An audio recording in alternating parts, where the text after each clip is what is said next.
developed. President Vladimir Putin of Russia has put his nuclear deterrent forces on high alert. Now, the U.S., as you know, all right, we've been covering some breaking news that has just developed. President Vladimir Putin of Russia has put his nuclear deterrent forces on high alert. Now, the U.S., as you know, maintains with Russia a balance of power of nuclear missiles that would mutually assure the destruction of either one if one of them were to launch it.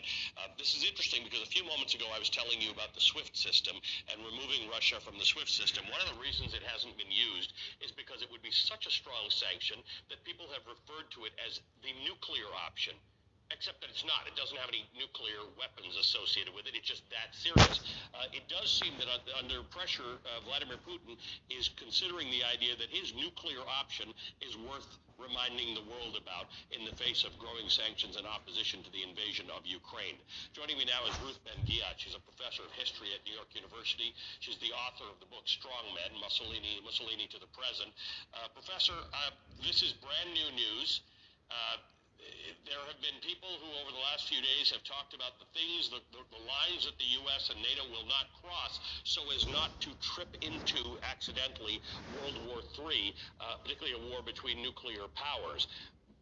Vladimir Putin mentioned his nuclear arsenal the other day in declaring the invasion of Ukraine, which surprised some people, and now he has done something in which he said, we're putting them on high alert. What do you make of this news?